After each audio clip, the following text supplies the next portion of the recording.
I'm your host, Marina. And I'm here today with my bestest friend in the whole wide entire world, in all of the world, forever and ever, until death do us part, Bismus Salib, Gina! Hi, everyone. Hi, Gina. How are you? Thanks for coming on my show. Anytime. Me and Gina have been best friends forever. Well, forever hasn't happened yet. Okay. Hi, Gina. Hi, Marina. Gina. Yes, Marina. How does it feel to be my best friend? Talk about me. Tell the audience. It's really hard. It's very intimidating sometimes. She's very tall. She has big hair. And every time we take a photo, her hair and her height gets in my way.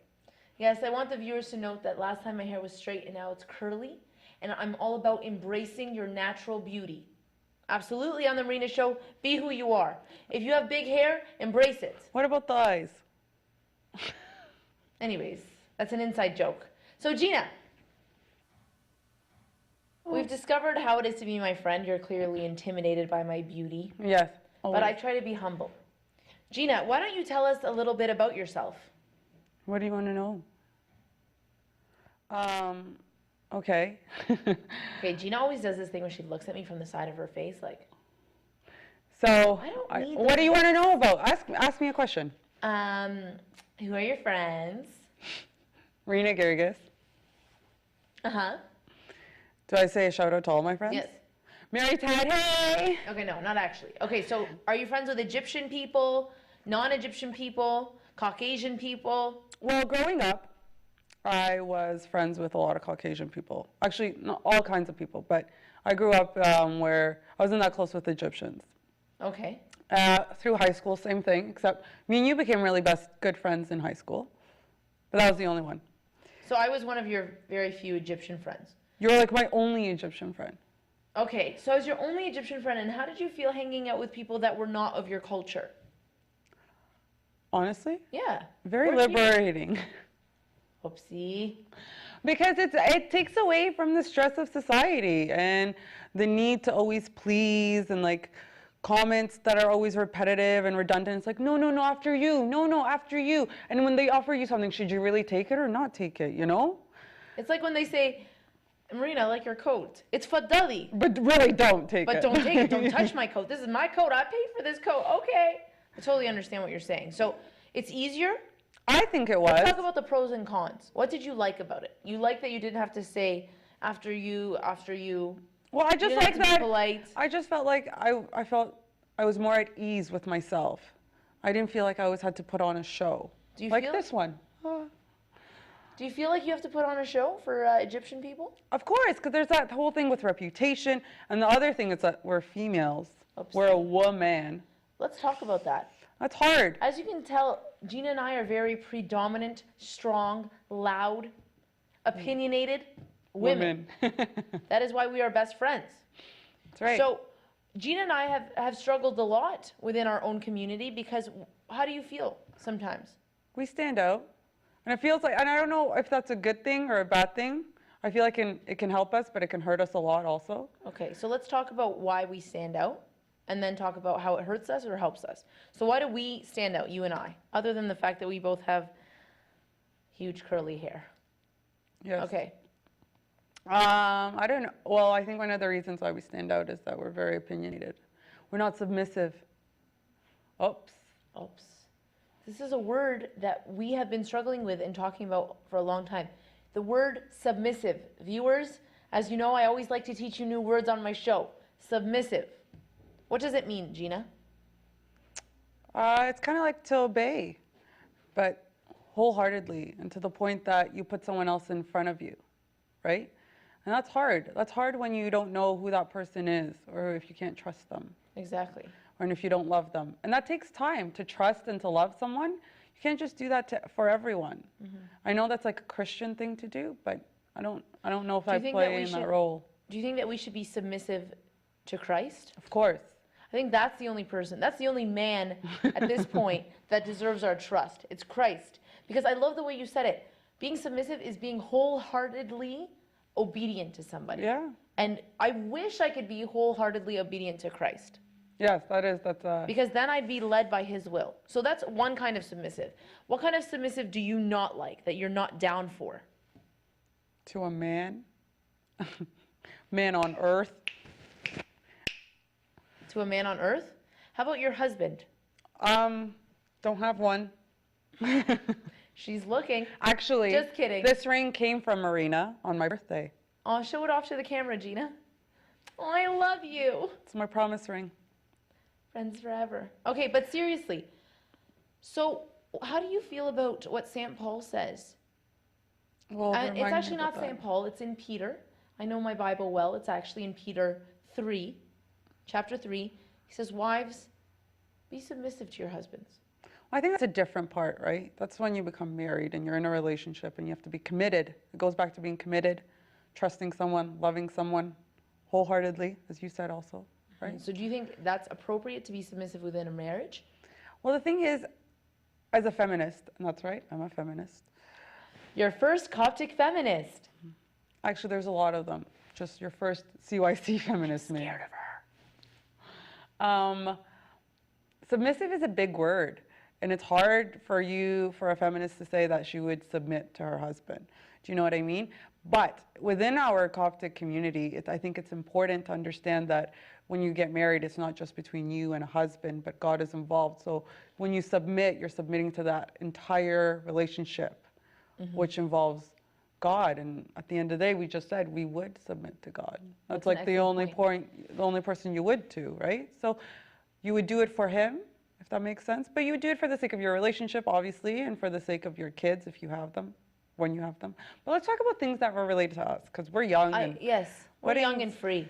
But Gina, I just want to say that I really respect you, because you're a feminist, but you reconcile your views with that of your greatest foundation, which is the Bible. And I really respect that. And I love the way that you just link that. And also, just talking about this, a lot of girls, and I struggled with this myself, when I read that, like, wives, be submissive to your husbands, as you know, Gina and I are not submissive people. We don't want to bow down to anybody else. And what makes us the way we are is that we are strong people. So I was just thinking, does that mean I'm going to be a bad wife? Because I'm not able to have that. But then I talked to my father about it. And as we've learned on the last Marina show, he's a priest. I'm yet to get him fired. Nushka Rabbina. Anyways, I talked to him about it, and he said, Marina, you need to take it in context of what St. Peter is saying in the chapter before it and the chapter that it's in. So what he's talking about is, first he tells the husbands, you must be like Christ. You are like Christ in terms of the fact that he is the groom of the church. He died for the church.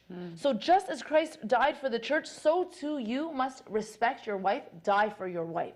So St. Paul is first telling the husband, you're going to die for your wife. Then he tells the wife, be submissive to your husband. So it's exactly what you said. It's that Christ-like relationship. And you plugged Christ into that equation. So would I be submissive to somebody who says, I'm gonna live for you and die for you? Absolutely. Right.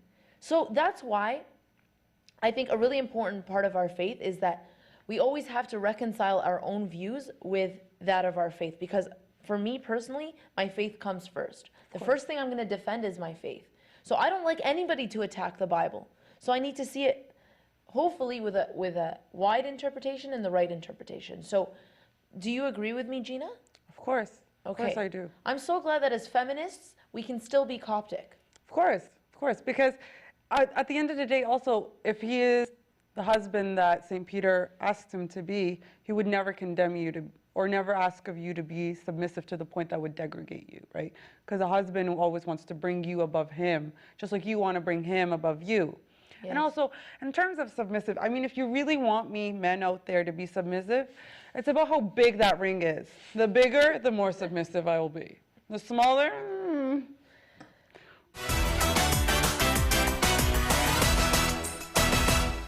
Peter also says in the verse before at 3:4, let not your adornment be merely outward, wearing of fine apparel, Gina, wearing of jewelry, but let it be the inward person of the heart. Definitely. For a gentle and quiet spirit, okay, is very precious in the sight of God. Gina, and I think that really relates to feminism as well. Because... How do you see that? Because, okay, so I struggled with that, and he's talking to women. So he's saying, your spirit, so the foundation is that your spirit is what? Precious to God. So Right. the inner person of your heart, regardless of how you look as a woman, is precious in the sight of God, right? And I also struggled with that whole chapter because it's like a quiet and gentle spirit. Again, if the viewers haven't noticed, you know what I'm saying? I'm not quiet and Gina's not gentle. My bad, she's gentle. But I'm not quiet and neither is she. Are you quiet, Gina? But I definitely want a gentle man. This is not a plug for you. Anyways, point being, Gina, is that when he's talking about that, he's not talking about your personality. No. He's again talking about your spirit. And in the verses before it, he's talking about how Christ himself was submissive to the point of death. When they reviled him, he did not revile.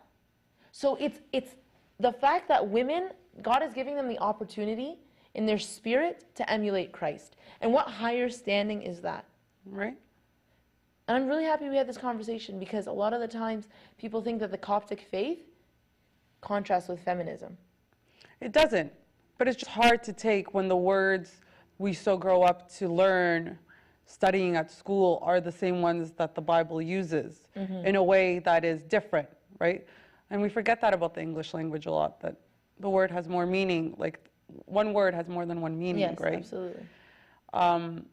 But the other thing about feminism, or like the thing I would like to say the most, or reflect on the most, is that feminism isn't about being butch. I think that's even an politically incorrect term to use, or about almost I don't know. It's just demasculating. That's right. It's not any of those. What feminism is really about is actually about your own interpretation, if anything, because every feminist is different in her own way. But at the end of the day, what all feminists really want is that women have an equal standing. And what I mean an equal standing is that they're not abused and that there's no violence towards them or looked at differently just because they are women, right? And if they are looked at differently, they are looked at differently in a positive light, not just because like it's something, oh, it's like, oh, you're a woman, poor thing.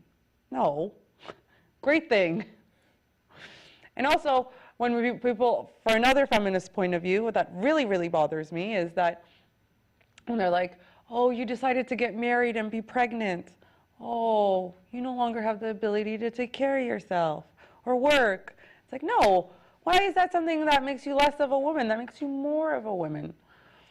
Gina, you always speak good things. That is why you are my best friend. No. By the way, we're not always this complimenting. Actually, we fight all the time. I usually don't agree with anything Gina has to say. We don't agree with each other. But that's what makes a good friendship sometimes. We bring different perspectives to each other. But whenever we fight, we pray about it. Yeah, but when it comes to our faith, we are a straight line. That is the most important thing. Just like the Coptic, right? Straight line. Straight line, Coptic women. Same Absolutely. way. Yes. Absolutely. Sisters stick together. Yes, sisters. And as Gina knows, I'm not that big of a feminist. I'm sorry, Gina. You know, I'm bad. I'm sorry to everybody out there. Yet she runs a G for G at her church, at our church. Why don't you tell them what G for G stands for? G for G is a club that I run called Girls for God. It's not a club. Okay. It's an association of women. Thank you. It's an association for women. It's a sisterhood. It's a sisterhood of the traveling pants. Just kidding. There's no pants, but we do travel. Okay. So anyways, G for G is a wonderful institution, and I am blessed, absolutely blessed to be part of it. And it is girls aged 12 to 19. High school. High school girls. And they are the coolest women in the world. And we talk about everything to do with girls. And if you're watching this, I definitely encourage you to start a G for G group within your own church. It's been started at St. Mark's Church. Marina started it at St. Mark's Church.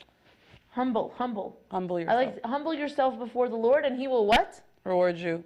Lift you up. Thank you, Gina. What's the verse your dad always says? Do your best and God will do the rest? No, something about He will always reward you secretly. Yes. Do it in private and God will open you publicly. There you go. Point being is that G for G has started in Toronto. It's now started in Richmond Hill.